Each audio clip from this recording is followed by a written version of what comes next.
Club penguins' Puffles are often thought to be harmless, cute, and cuddly pets, but is that truly the case?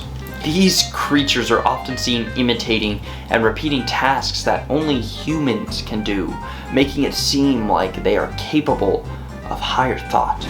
Are these energetic balls of fluff plain old pets, or do they have some sort of higher sentience?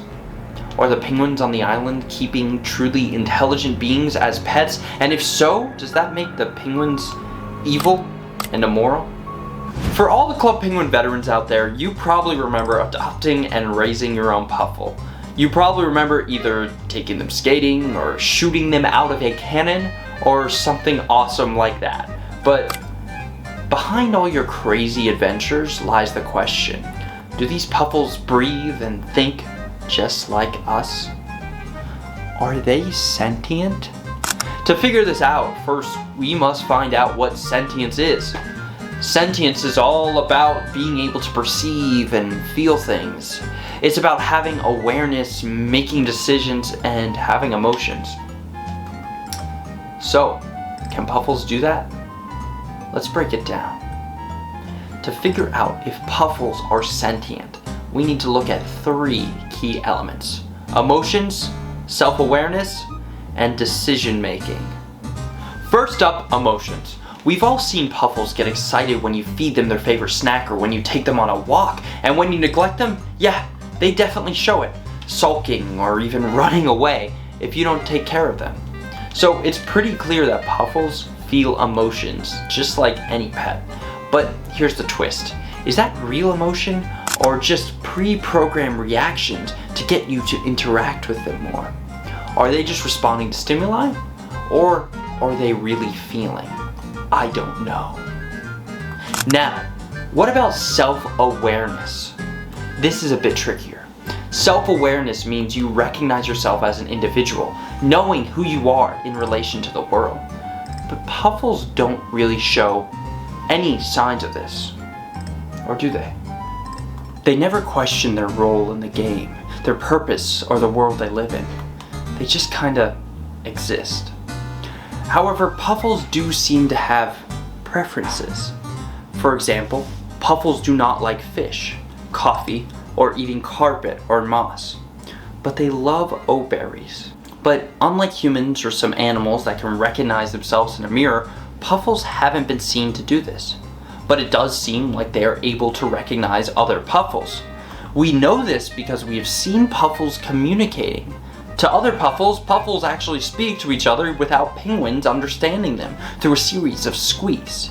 But they were also able to know that penguins couldn't understand them, and they couldn't understand the squeaks, so they chose to communicate to penguins through a series of indicating gestures and drawings. This is curious.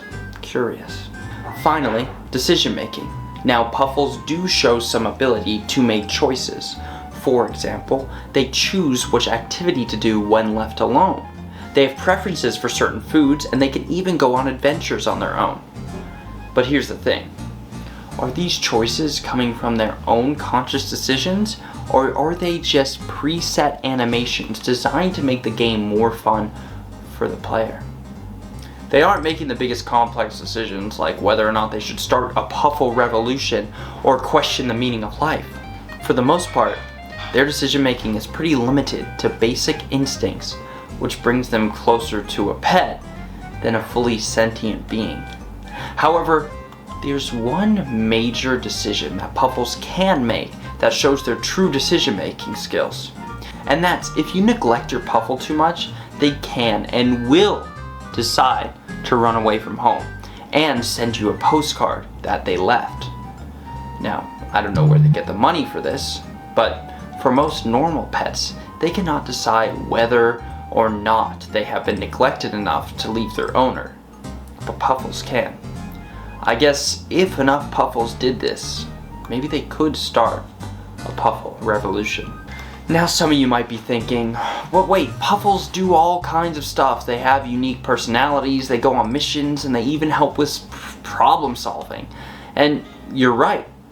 Each Puffles species has its own distinct traits, like how Disney made the black Puffles more edgy and rebellious, or how the blue Puffle was made by Disney to be super chill, or the yellow Puffle was made to be artsy.